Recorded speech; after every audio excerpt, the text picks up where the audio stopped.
And hello there, my friends. It's me, Colt Sebastian Taylor, adventurer, entrepreneur, and of course, your host of the Saturday Report with me, Colt Sebastian Taylor, recording today, my show for tomorrow. Have a lot of news. Actually, if you are a subscriber to the podcast, which you should be, you will have noticed that I had a special Tuesday update because so much had happened.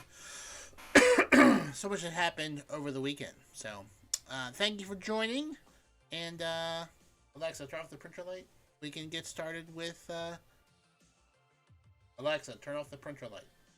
1 second. Okay. We can get started with the show. Okay. Bring up the sound recorder.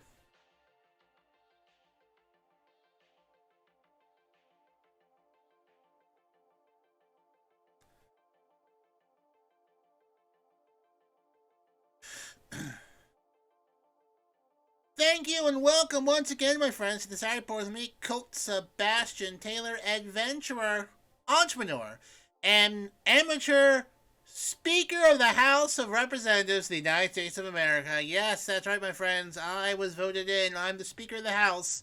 Fun fact, no requirement to be it. Literally anyone can be there, so no, I'm just kidding. I'm the host here of the Saturday Report with Colt Sebastian Taylor, and welcome to AWSM Radio, an independent, digital-only radio station that plays today's best music, old school classics, along with a rotating cast of all-star DJs. AWSM Radio focuses on mainstream artists, independent artists, along with a variety of interesting music and talk shows throughout the day, such as mine. All we do is entertain, inspire, and inform. And my friends, I want you to be part of the conversation. I want to be part of the engagement. So find me on the Twitter, on the Instagram, on the Facebook, on twitch.tv, all at Colt S. Taylor. In fact, if you follow me on Twitch, you can watch me record this show live. It's quite the experience. I record before it's broadcast, so love to see you there. And of course, I'm on cameo.com/ColtSTaylor, and the podcast version of this show can be listened at anchor.fm/ColtSTaylor for all of your podcasting needs. All right, my friends, let's get started with this week's Saturday Report.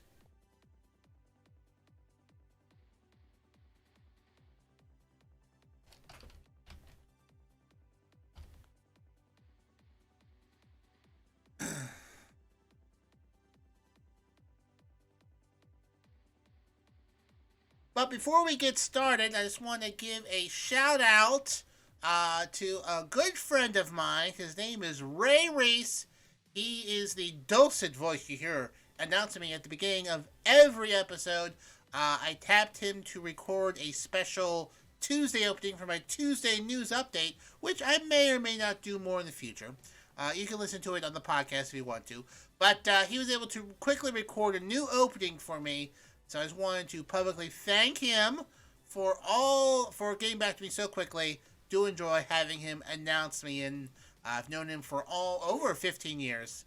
Great guy in Philadelphia, so thank you, Ray, for lending your voice to my Tuesday news update. Speaking of updates, I was hoping to start off this particular show with telling you the results of the Speaker of the House race, but at the time of this recording, there is no one. So maybe by the time this show wraps up, there will be, but I doubt it. So maybe by the time you hear this on Saturday or Sunday, we'll know. But there's a good chance maybe you don't. But I can tell you with 95% confidence, it will definitely not be me.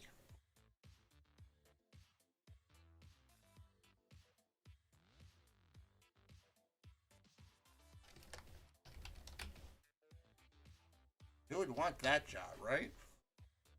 Nightmare.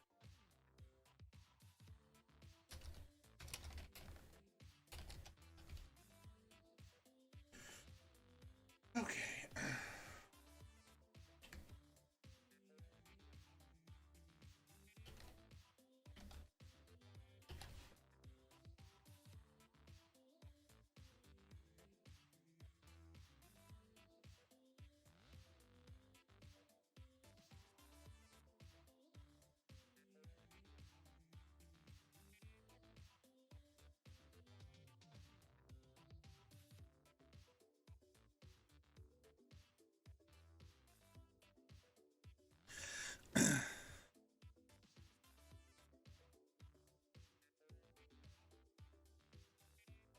First up, my friends, we go to music news. Afroman, a well-known singer. He sung the classic hit "Because I Got High," which, song about doing all these other things, but instead, he got high. Well, fun fact: in August, in Adams County, Ohio, the sheriff department raided his house in Ohio, where they tore down his gate, busted open his door with like a ram, and searched his property for marijuana. There apparently were charges of drug trafficking and kidnapping, apparently, and they seized marijuana and $5,000 of cash during the raid. However, no charges were filed, and his cash was returned. Well, not all of it. $4,600 of cash was returned. The police don't seem to know where that $400 went, and now it's being investigated by the Ohio Bureau of Criminal Investigation. But I'm not talking about the raid. This happened in August. What I am talking about is that Afroman, his house has security footage. So he took that security footage and released a new song, 2 new songs, using the security footage as the music video, and making fun of the sheriff department for breaking down his door. So the one name of the song is "Will You Help Me Repair My Door," where it shows them breaking down the doors and the gate, and then the other song is called "Lemon Pound Cake," because apparently the sheriff's department did take the lemon pound cake, but it was they were looking at it several times while searching their his property.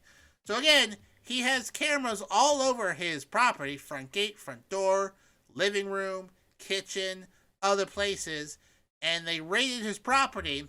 Eventually, they cut the cameras, but it took him a while to find out how to cut the cameras, and he basically turned it into a music video making fun of the sheriff's department for raiding his house. And though no charges were ever filed, and they took his cash and only gave some of it back. According to Afroman, the raid was about a marijuana vape pen. And then he also posted about a previous burglary on his home where he was threatened with arrest by the sheriff's department if he kept checking on the progress of the case and told they didn't have time. So he was robbed, kept calling the police saying, "Hey, what's the status of this case?" And then the police said that they don't have time to do this, and they would arrest him for keep calling. So I would say that Afroman's relationship with the Adams County Sheriff's Department is a bit tense. So I definitely I watched the music video. It's pretty funny. I highly suggest it. Again, it is called "Will You Help Me Repair My Door?" and "Lemon Pound Cake." And it is, if you are a fan of Afroman, it is classic Afroman. Also, fun fact, he also announced his candidacy for the 2024 presidential election with his campaign manager, Jason Savage, announced on his behalf, citing inflation, the housing market, corruption, and of course, legalizing marijuana as key issues in his campaign. I'm not sure if he's running as an independent, hard to say, or if he's going for a particular nomination. There is a pot party in some states. I'm sure they would support him. But Afroman joins Kanye West as another rapper running for president in 2024. But again, check out his music video. Will you help me? I keep forgetting the name. Will you help me repair my door? It is good stuff. Willow. Alright, folks. We'll be right back. I have to go get my dog from not barking because that picks up on the radio.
Okay, mailman was here, so obviously we had to go say hello, I guess. Okay, moving along.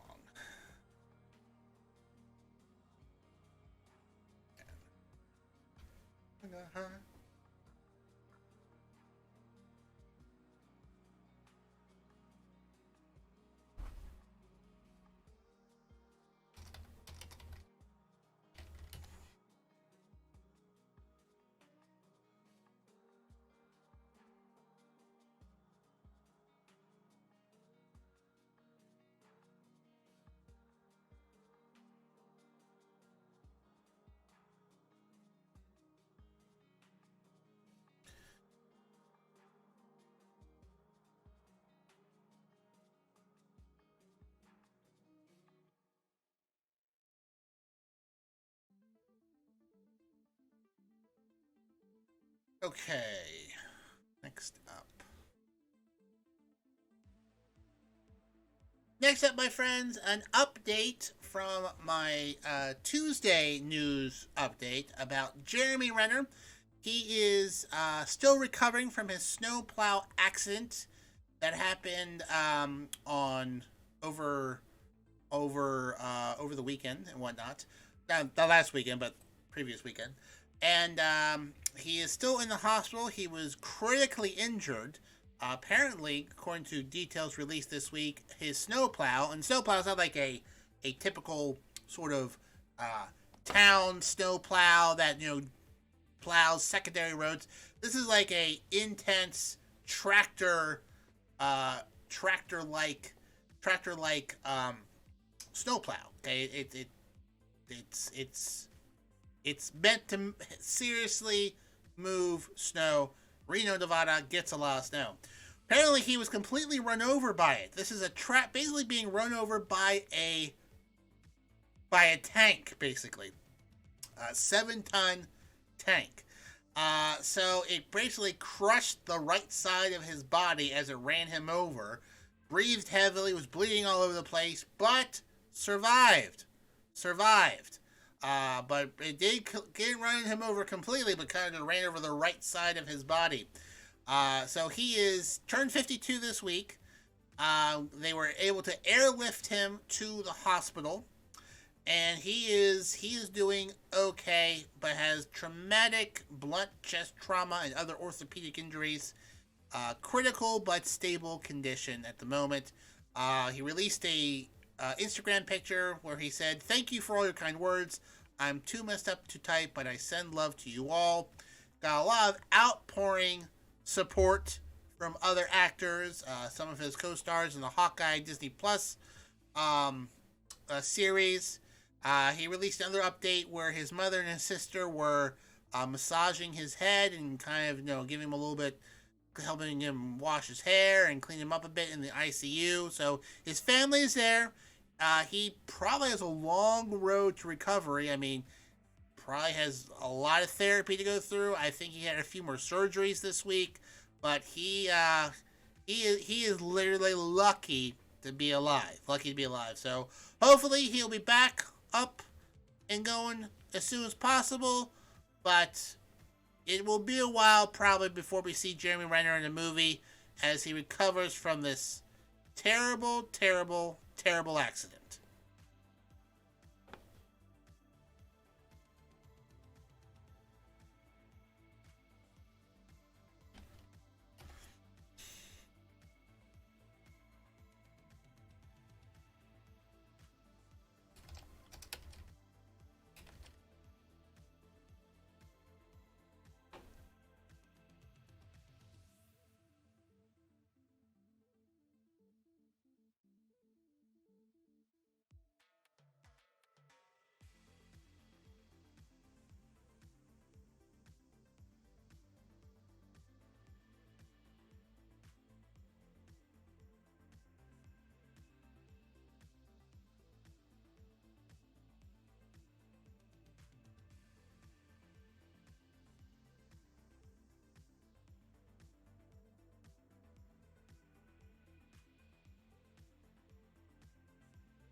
Speaking of medical updates, Al Roker, weatherman for the Today Show, is back on the show after having several months of health scares.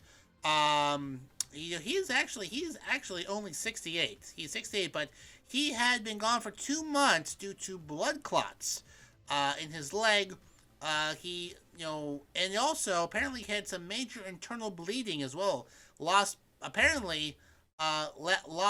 half his blood due to internal bleeding. So he was a very, very sick person. And, went to the hospital, came back, had to go back the very next day. Doctors had a hard time sort of pinning down what exactly was going on.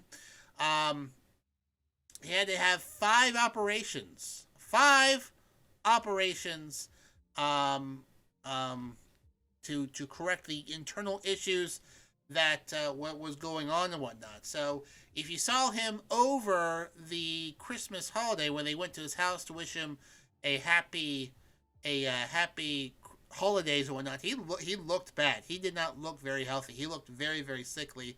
But he is back on his feet. He is back on the show, and you know what? He looks pretty good. He looks pretty good. He credits his wife and his family for helping him get through it. Especially, he had like a 7-hour operation. He went through the ringer. Turned out the internal bleeding was from 2 bleeding ulcers. Yeah, that's some stress there. So he had to get a lot of work done internally to fix him up, fix the internal bleeding, take care of the blood clots. He had COVID, which complicated things immensely. So, but fortunately, he's back on the Today Show. He's looking good, looking well, and hopefully we'll have him for many, many more years to come. Al Roker, also I would say a staple of presidential elections on the inaugural route. He for the first 2 Obama elections was able to say hello to him. Got Joe Biden to run over to say hi to him, and then again during Joe Biden's inauguration as well. So those are some very fun clips to watch. You should definitely watch them on YouTube. When out. Anyways, Al Roker successfully treated for blood clots, ulcers. 68 years old. He is back. He's back, my friends. And thank goodness. Thank goodness. Al Roker looks like he's doing good.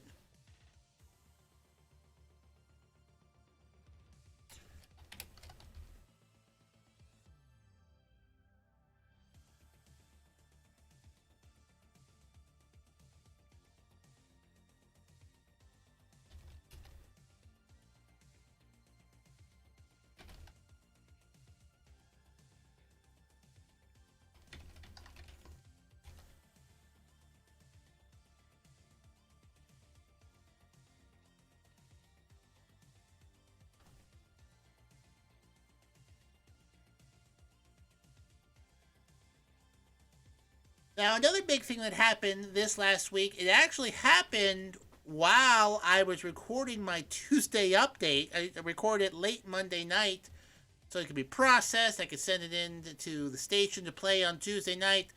There was like a tremendous football injury on the field. Monday Night Football.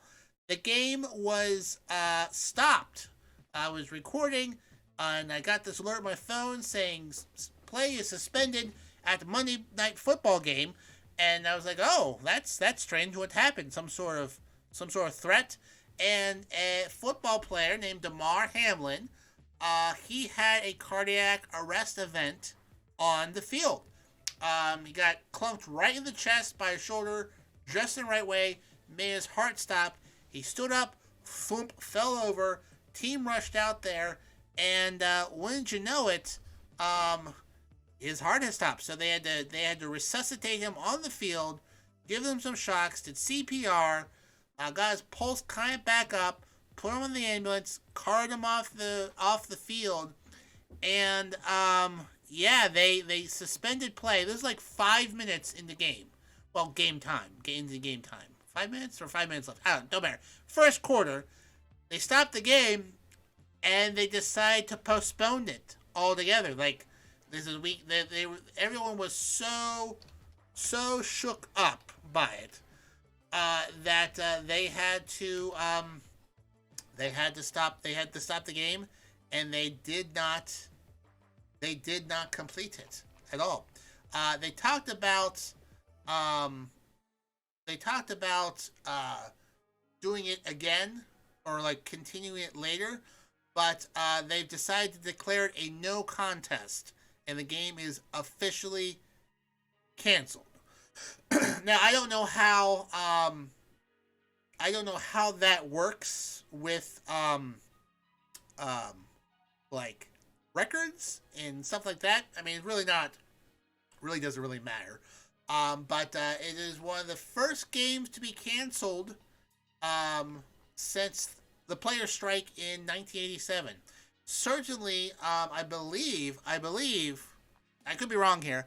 I'm not sure I can remember a game being stopped as it started and then ended up being canceled afterwards, and it being no contest. So, might be the first time in history. Anyways, he was taken to the hospital, was in critical condition, not conscious. There was a lot of concern that, didn't know how many minutes his brain didn't have oxygen, or has oxygen stopped flowing to his other organs. There was a lot of concern, but as of today, he is awake. He's talking. Neurologically, he seems to be all there. They took out the breathing tube from him, so he's talking, he's communicating. Still in critical condition, but stable in the ICU. But it does look like he will pull through from this. Will he play football again? I mean, who knows? This was a pretty serious incident, so I would not be surprised if he doesn't play again. But I mean, he'll be fine. That is the least of anyone's concern right now. But the important thing is that he is awake. He seems to not have any sort of permanent neurological damage. A nice, not nice, but a positive thing during the time where he was injured. He's from the Pittsburgh area, and he had started a GoFundMe to raise money for kids, for toys in the Pittsburgh area with the University of Pitt. So did my brother. I'm just saying, and he had raised about $10,000 since 2020. He had hoped to raise $2,500 to get money for kids during the COVID-19 crisis. But he had about $10,000. He had about $10,000 when that happened. As of a few days ago, with donations pouring in from players, coaches, executives, he has raised $7.5 million on his GoFundMe for a toy drive for the kids where he grew up in the Pittsburgh area. So pretty amazing. So I believe it's certainly he at one point he was basically getting $5,000 a minute from different people around the United States and around the world for him to do that. So hopefully he'll be okay. He will be able to be not sure when he'll be released from the hospital, but it was a pretty intense time. Got covered a lot on the news. I was watching once I got the alert. I popped on, watched it. I think the announcers, the players, and the NFL handle it very appropriately. You can't. I mean, people have been carted off the field before, but this was pretty serious, and I'm glad they decided not to continue with the game. But of course, the chuckleheads on the internet are saying, was he boosted with the COVID vaccine? This is another COVID vaccine. Athletes just don't drop from heart attacks. COVID vaccine. Well, you know what, friends? Actually, being hit in the chest and falling over and dying is not an uncommon thing in sports. It does happen. More often in baseball, but yeah, it happens, which is why a lot of stadiums and a lot of medical personnel have those AED sort of portable defibrillators, so that if someone heart gets knocked out of the whack, that within 60 seconds they can zip them back up. Okay? In fact, he was on the field for like 5 minutes. They're like, oh, why are they waiting so long? Why are they waiting so long? They didn't want to put him in the ambulance and race off the field until they got his heart stabilized. And it took about 5 minutes, multiple zaps, CPR, oxygen, IV solution to get him back up and going. He did not want to leave the field until his heart was restored on field. So the EMTs, amazing. The medical staff for the football team's amazing. The coach gave a shout out to the equipment manager who was able to get his equipment off quickly so they could get to him quickly. Guys, listen, put on football pads and helmets. Not easy to do. Harder to do when someone is unconscious laying on the field. So this is hopefully, seemingly, going to be a very good. Not no one wants to go through this, but it looks like this has turned out as best as anyone could hope. So I will follow this and give you a Damar Hamlin update sometime in the future. Of course, you can also probably catch it on our sports shows, which I'll be plugging later in this broadcast.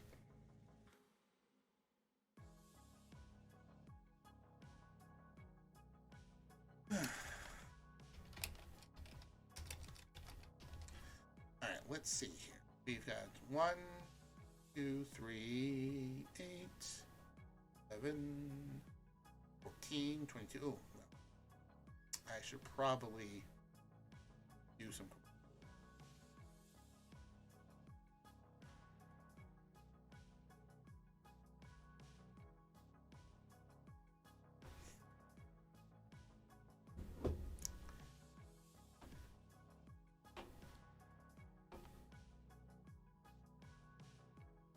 But why wait to plug those shows then when I can plug them now?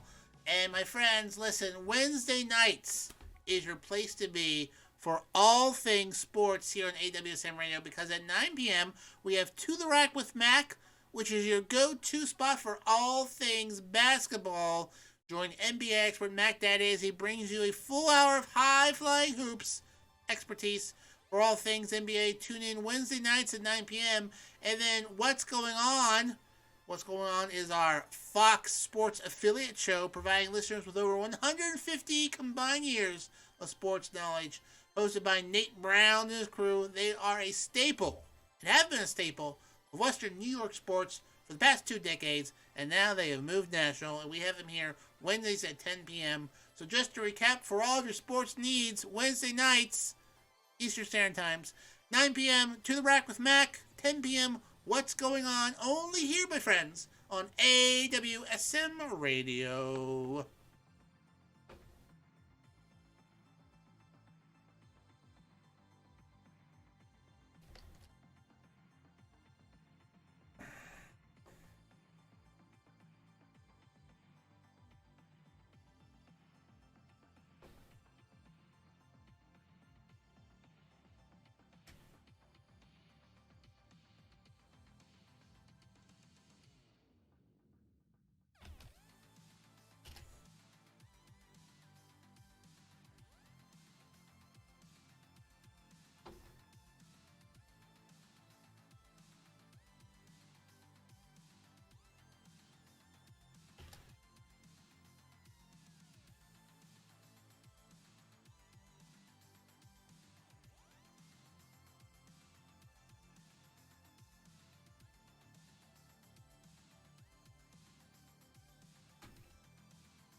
Okay.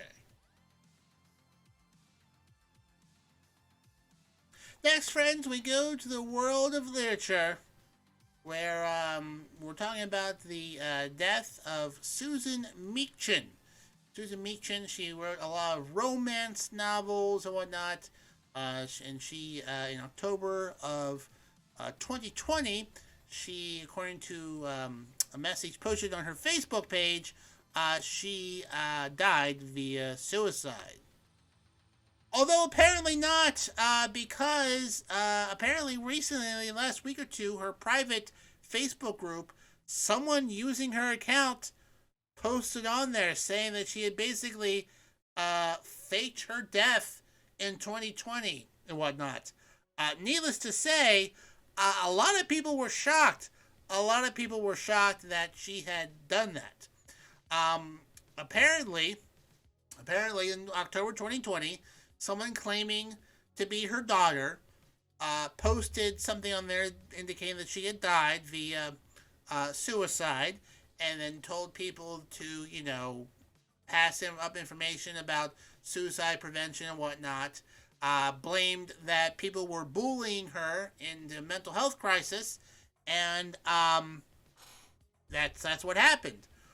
Well, and people, she has many different fans, and they were very devastated by this. Every her birthday, they would send her messages and would promote suicide prevention things on there. Obviously, sales of her books blew up and whatnot. But then, gosh, wouldn't you know it, she she shared she shared she shared something. She posted, at least her account posted, I debate on how to do this a million times and not sure if it's right or not. There's going to be a tons of questions and a lot of people leaving the group, I guess. But my family did what they thought was best for me, and I can't fault them for it. I almost died again at my own hand, and they had to go through it all that hell again. Returning to the ward doesn't mean much, but I am in a good place now, and I'm hoping to write again. Let the fun begin. So basically, she had a mental health crisis, and her family said that she had died so that people would leave her alone. But now she's back, and all the previous posts where her family was blaming people for bullying, according to the Rolling Stone, all those posts have now been deleted and whatnot. So a lot of people are obviously upset by it, obviously saying that someone had died, but they didn't. According to author Karen Hall, she posted a response, says, I can forgive you for many things, but I don't think I could forgive you for faking your death. Author Samantha A. Cole, who said she knew her before the events of 2020, shared a video on Facebook saying, I was friends with the author. I was not close friends with this author, but we chatted once or twice a month for quite a while. I was devastated when I heard she allegedly committed suicide.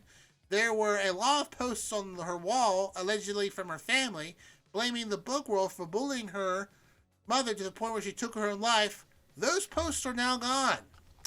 So, she continued, there was a outpouring of outrage, support for those who were hurting, support for her family. People did free editing on her last book so her family could release it for her in memory of her. There were people who were ripped apart because people started pointing fingers at everyone, blaming people, and I was one of those people being blamed for allegedly bullying her when I had done nothing of the sort. I need to unplug for the next couple of days and wrap my head around all this and get back to work. There are, Cole added that she will now be more careful on who she befriends online. According to the various news outlets, people have reached out to her family, but there has been no comment regarding this post on the Facebook page, whether it was really her, did they fake things, but it's a weird story. That's a weird one.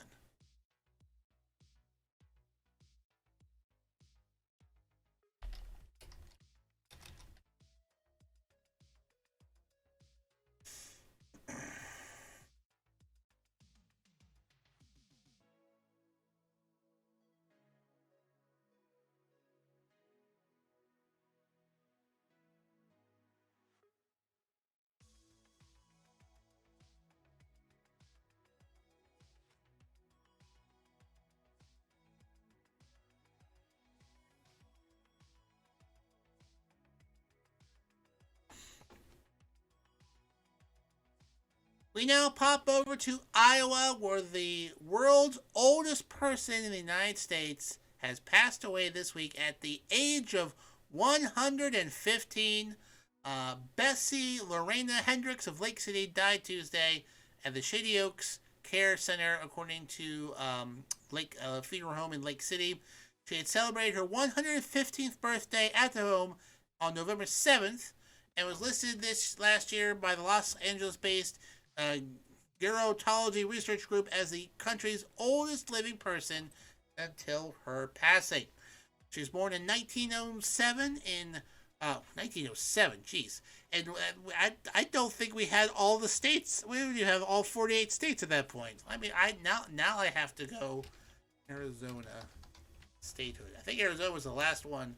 No, Arizona's statehood was 1912, so she was born before Arizona was a state. That's there's that. So, anyways, born in 1907, she was alive to witness the news of the sinking of the Titanic, World War One, World War Two, the Great Depression, Spanish flu, and COVID-19.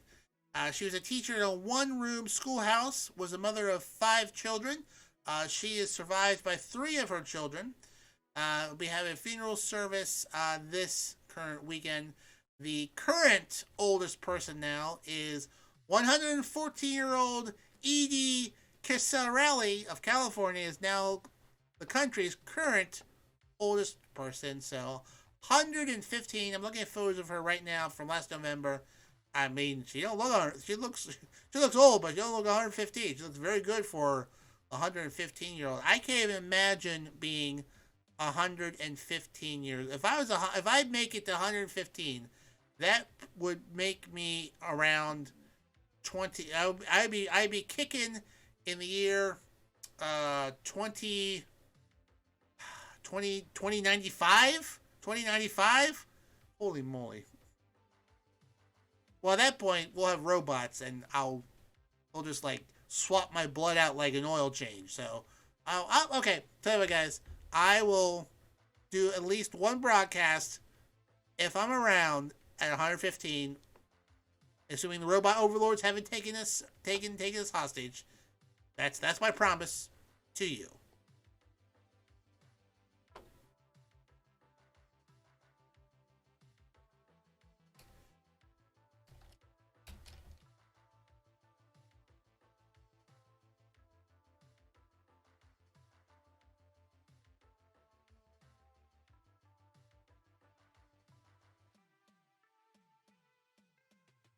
All right, let's see here. Where are we now? 140. Here. 1, 2, 3, 8, 11, 15, 22, 23, 8.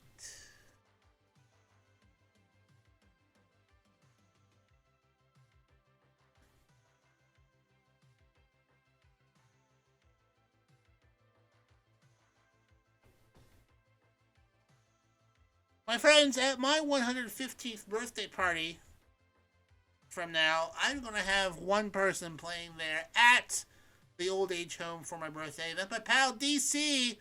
That's right, because but until then, I can listen to DC here on AWSM Radio because he's got 3 shows, 3 nights of the week. Friday nights at 9 p.m., it's DC Live in Effect. You don't want to miss out while he smashes it on the 1s and 2s, kicking the beats from South Florida every week. Then on Saturdays, it is DC House Party Saturdays, where DC brings his freestyling DJ to the max. House Party Saturdays gives you all the Miami vibe without actually having to be there. From the top clubs to the bars, DC will bring the party to you. That's Saturdays at 10 p.m. And then finally, Sundays at 10 p.m., it's DC Live in Effect again, only here, my friends, on AWSM Radio.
We now move to business, where Peloton was fined $19 million by federal safety regulators due to a fatal, fatal treadmill accident and other injuries due to their popular treadmills. Is among the largest civil penalties in the history of the Consumer Product Safety Commissions. But apparently, there were some flaws that led to a series of accidents and the death of a child in 2021. In a statement, spokesman Ben Boyd said Peloton remains deeply committed to the safety and well-being of our members and to the continuous improvement of our products, and that they were pleased to reach this settlement agreement. So Peloton actually fought with regulators to recall their treadmills for improvements. They eventually recalled their Tread Plus treadmills in May 2021 after a bitter fight with regulators, which ended up a lengthy apology from the chief executive at the time. Quote, "We made a mistake in our response." Yeah, you don't say. You don't say. There is reports, though, that Peloton is having a bit of trouble maintaining profits now that we are no longer under lockdown. Spending tons of money on these equipment for people to stay inside, a little bit harder to sell than before and whatnot.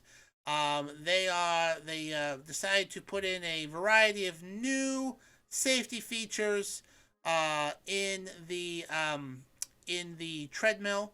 But they basically the problem is that things were being sucked underneath the treadmill at the very end. And at the time, company were aware of more than 150 reports of people, pets, and objects being sucked under its treadmills, and led to the death of a child, unfortunately. Peloton was first unwillingly to voluntarily recall its treadmills, and then they eventually had to do it because got a lot of bad press on it. Some other firms that had been slapped with fines recently. In July, Vornado Air agreed to a $7.5 million fine due to their space heaters catching fire. TJX Companies, the parent company of TJ Maxx, Marshalls, and Home Goods, agreed to a $13 million penalty in August for not only selling recalled products. You should really check on these things you buy there. And then finally, this is the biggest one of the biggest fines. However, they fined in 2018 Polaris Industries for failing to report defective off-road vehicles $27.5 million. So, the Consumer Safety Board, that is, there's some people out there that don't like them, but they do good work. And, these companies are going to do things if they can make money and get away with it. But the fines should, get them to be a little more careful about their business practices and the products they put out.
We now go to Colorado, where a funeral home owner is going to jail for 20 years. Why, you ask? fraud, deception, necrophilia. Well, not the last one, but the first two, yeah. Also for selling body parts. Yes. Yep. Yep. You heard that right.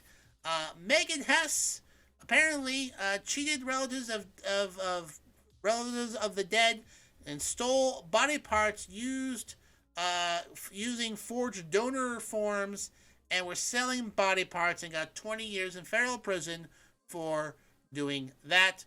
She pled guilty to fraud because she was charging people money to get bodies cremated, and she wasn't cremating these bodies. She was dissecting and selling body parts. Now you're probably asking yourself, gee, Colt, I would like to buy some body parts, and I would say you, my friend, need some mental health because that's just weird. Apparently, this came to light following a investigation by Reuters between 2016 and 2018, and then the funeral home was raided by the FBI a few weeks later, and now that the case was going through the system, she has been finally sentenced to jail.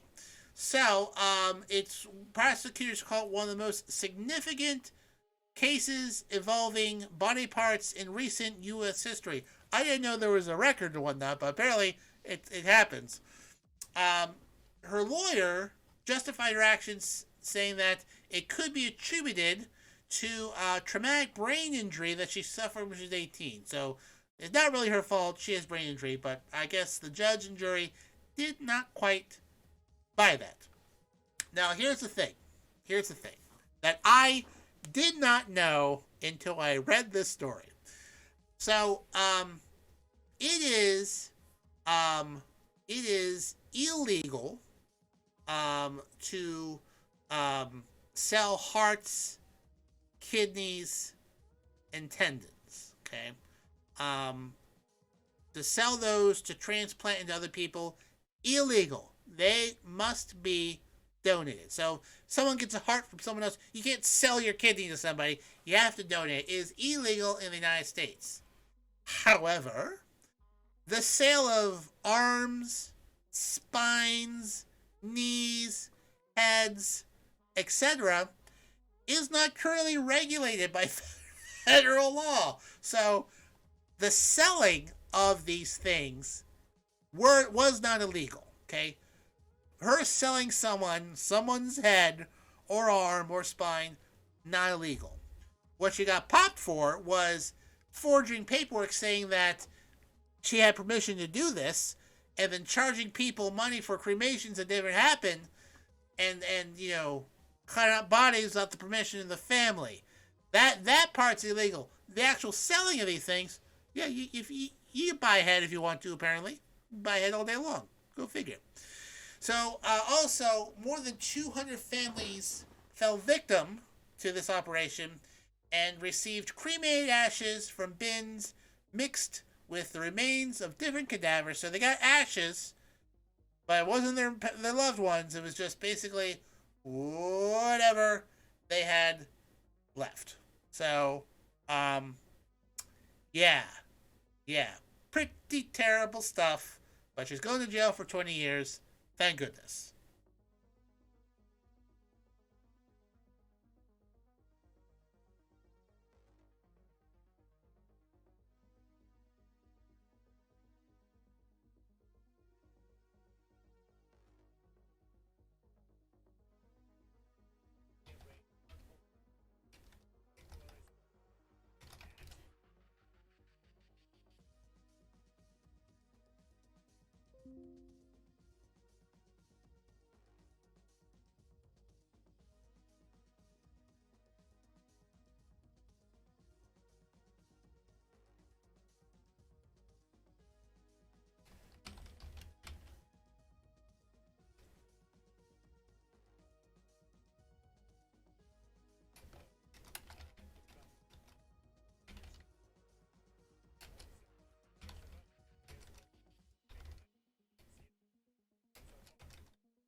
My friends, you don't need to slice and dice this compliment because it must be listened into its entirety.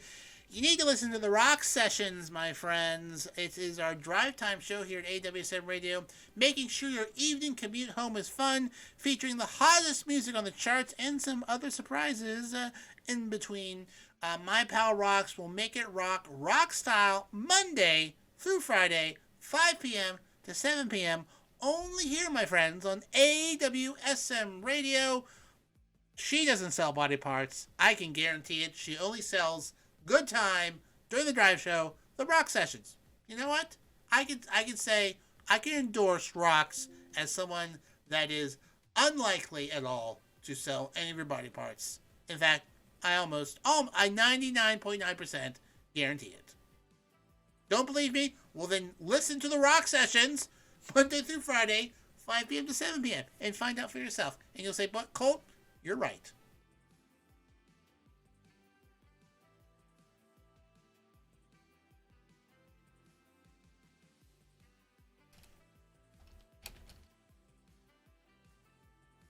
How much time?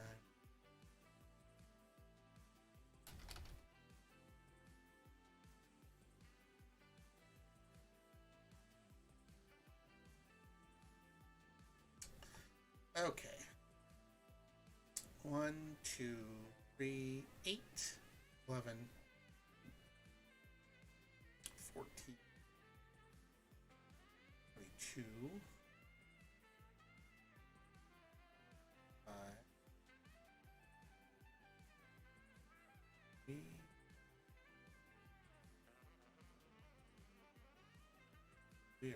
I think we're way over. Way over. Okay.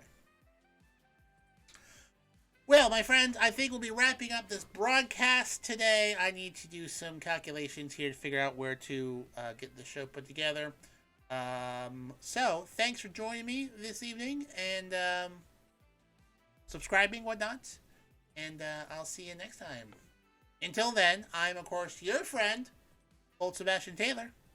And I'll see you later.